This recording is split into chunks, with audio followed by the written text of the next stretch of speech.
Good morning, all of you.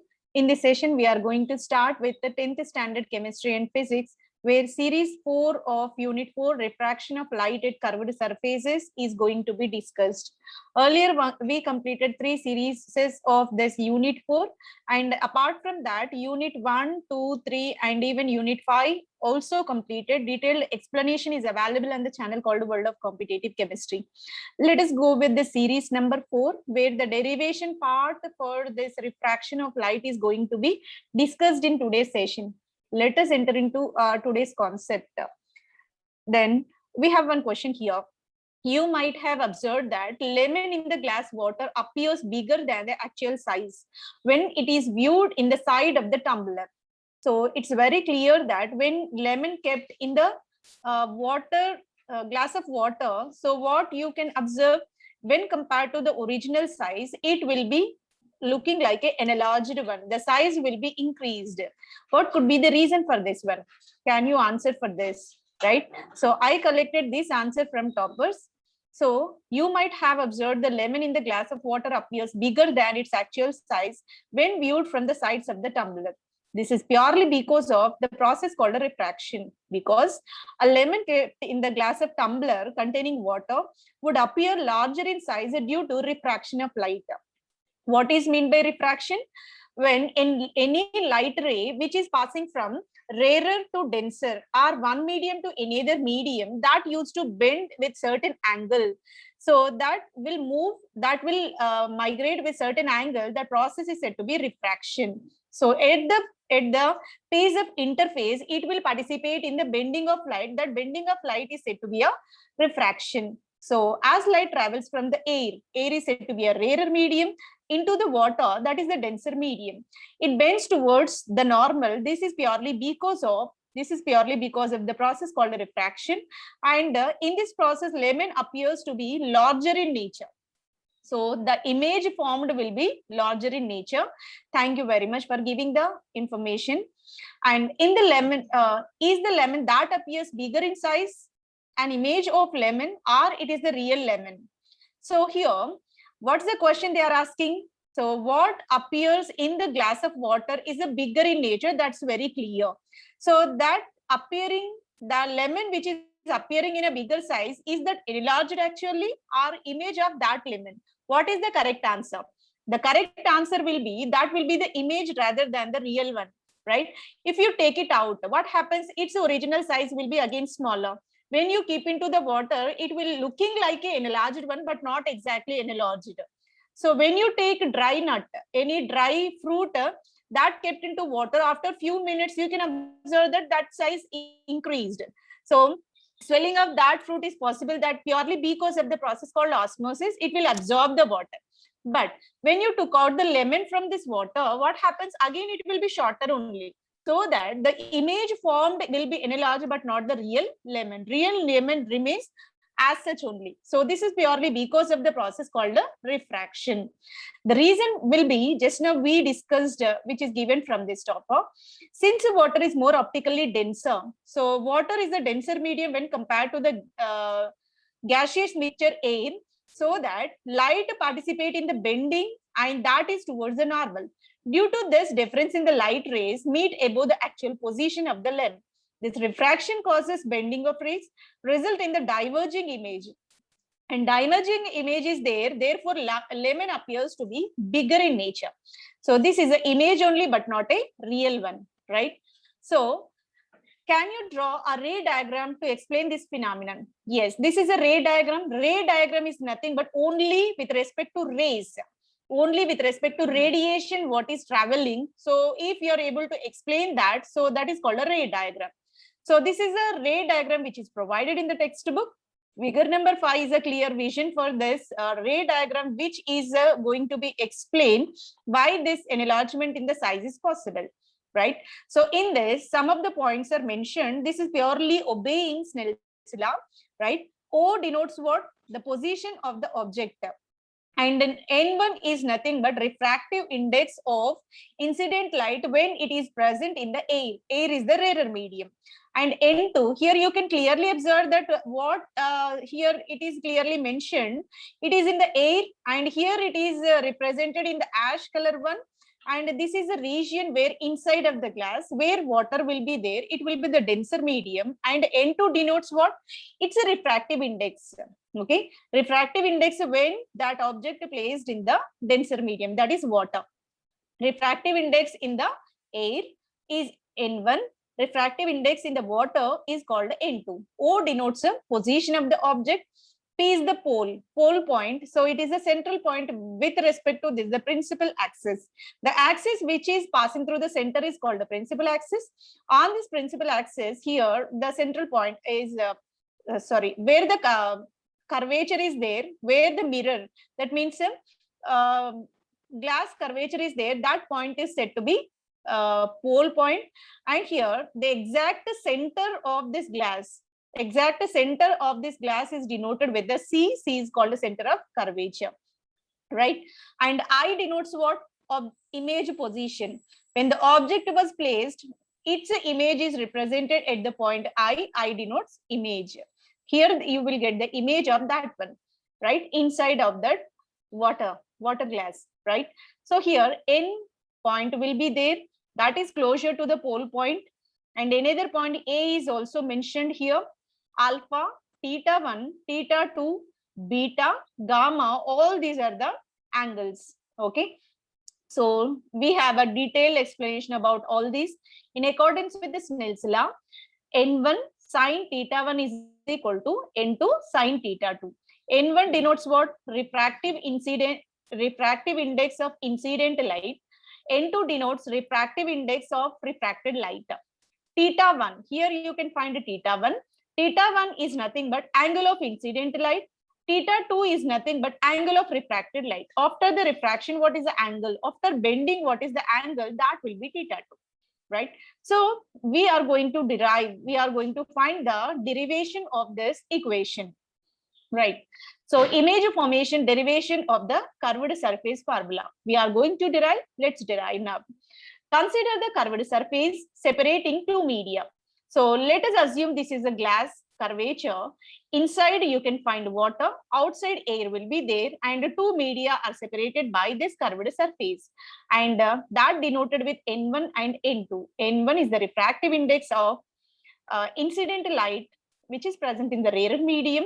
N2 is the refractive index of refracted light which is present in the denser medium. Object is placed on the principal axis at the point O. O denotes what? Object. So here on the principal axis, here you kept object. So the ray travels along the principal axis, passes through the pole undeviated. So here object when placed here, that used to originate the light. So that light ray is traveling in the direction with respect to principal axis without any deviation. It is moving in the right path on the principal axis and moving towards the center of curvature without any deviation. A second ray passes with the angle theta. So from the same object, you are going to originate another ray that is moving with a certain angle called alpha. And with respect to principal axis alpha angle, the second ray is moving and hitting the position called A. Right? After meeting the center of after meeting this curved surface, it used to bend in certain angle. But in case of object which used to originate the light, so which is passing through the curved surface, there is no any deviation. It is moving in the same path. But with a certain angle, if incident ray is generated, going to hit on the surface of curvature, surface of the curved glass point at the point A, it used to bend in certain angle. So the angle generated here is called theta 2.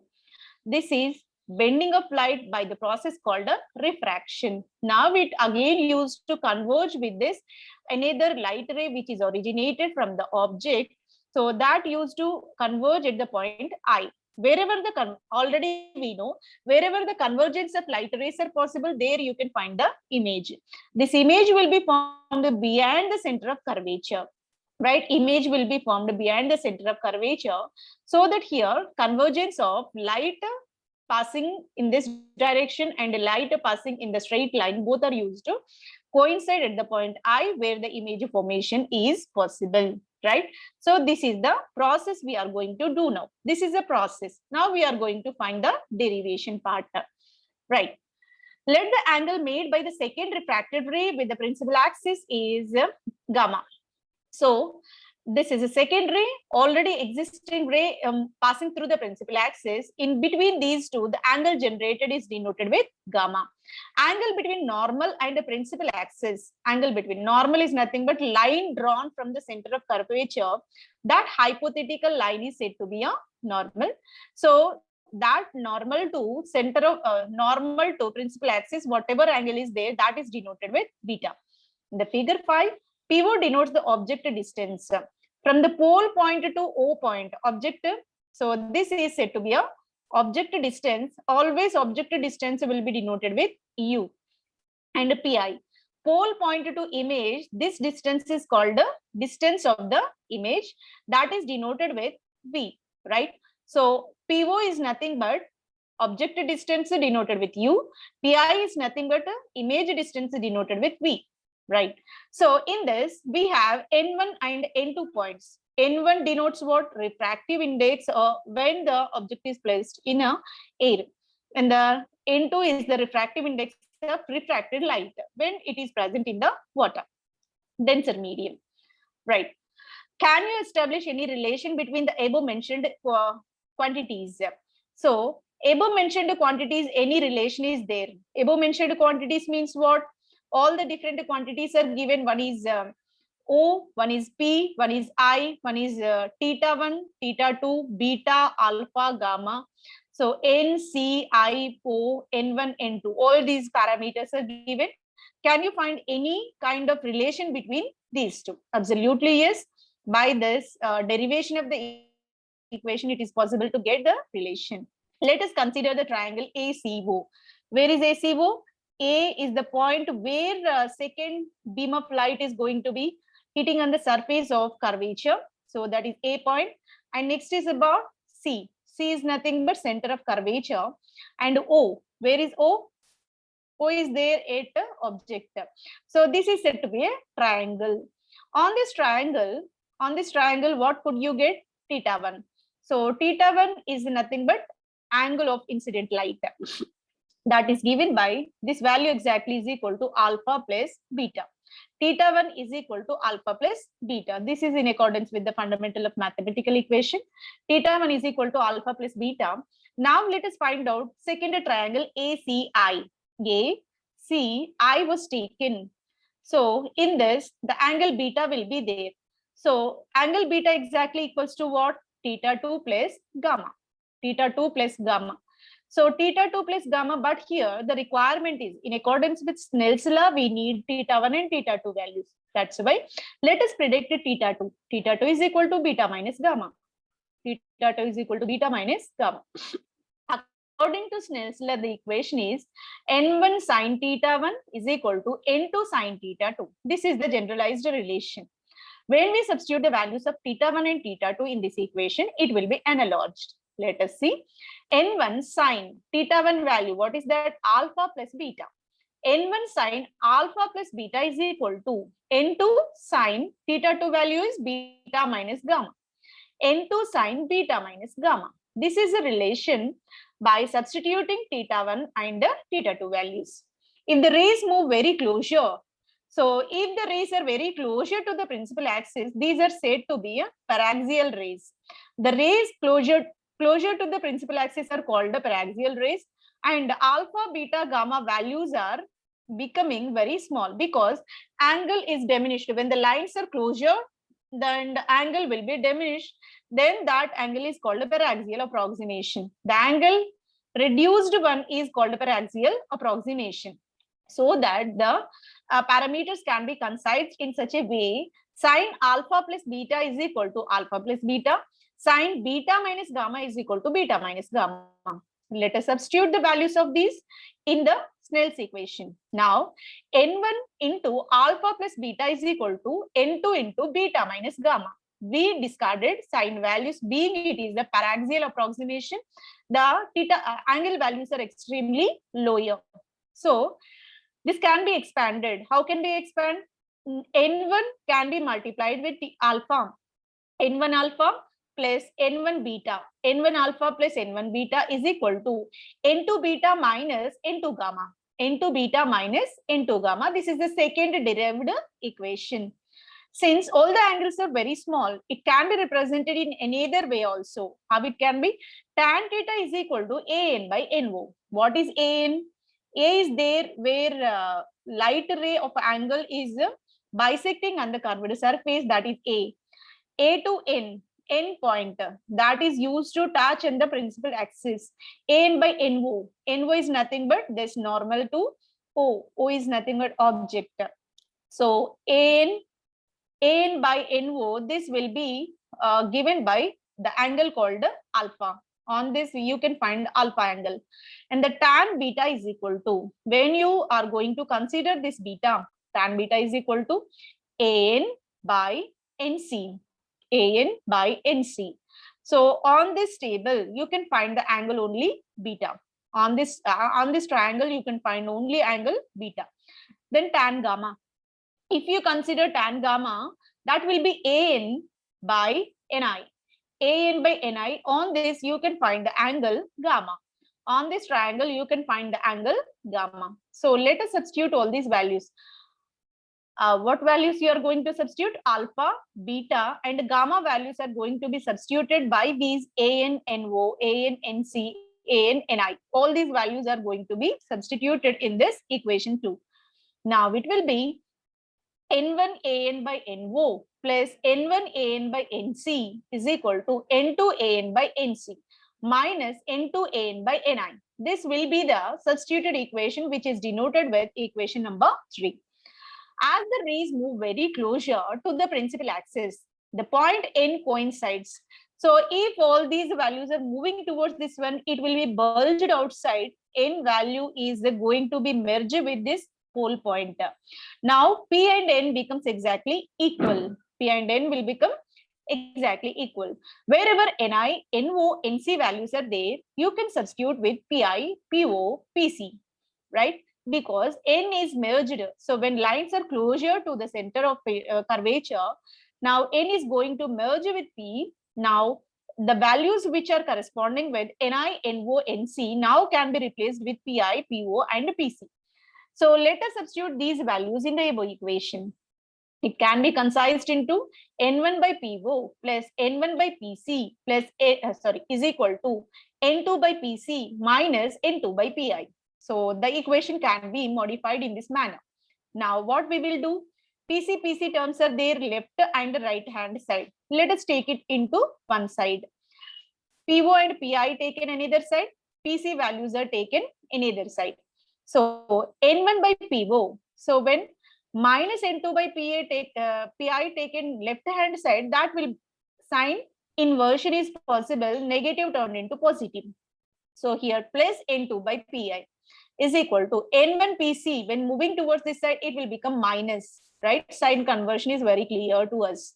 So minus N1 by Pc, N2 by Pc, this is a positive value only. So you can write N2 by Pc minus N1 by Pc. So in both the values, both the parameters you have by Pc, that means the denominator as Pc, that can be taken as a common, so that it can be represented as N2 minus N1 by Pc. This is the simplified form.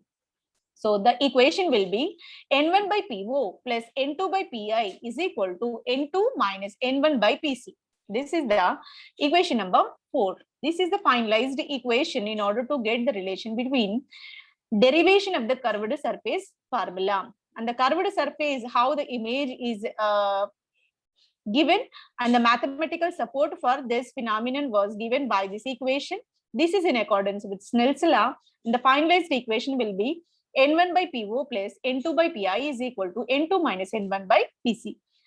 What it will show? it will show the relation between refractive indexes. N1 denotes what? Refractive indices of two objects in two different media. What are two different media? One is air, second is water. One is a rarer medium, second is denser medium. And image distance and the radius of curvature. What is the image distance with respect to pole point? What is the distance? And also center of curvature. So this relation was drawn in the equation number 4. The above equation is true for the case we consider. So when it will be applicable, we can recognize the equation 4 if we use the following sign conventions. When sign conventions are followed, then the equation will be applicable. Let us see what are the sign conventions. All distances are measured from the pole. With respect to pole, you are going to measure the distance OP, PI, PC. All these distances are going to be measured.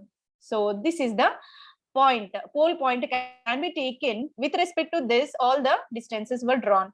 Distance measured along the direction of incident light always will be positive. So if you are moving towards object, the sign will be indicated as a positive term. Distance measured in the opposite direction. So towards image, always the values are taken as negative. The height measured vertically will be towards upright, it will be positive. Towards downward, the values will be negative. So in this condition, we are not having any derivation towards the downward term. So that negative term is not required in this height. Only a vertical upright is there, that will be positive. Towards the object, positive. Towards the image, negative.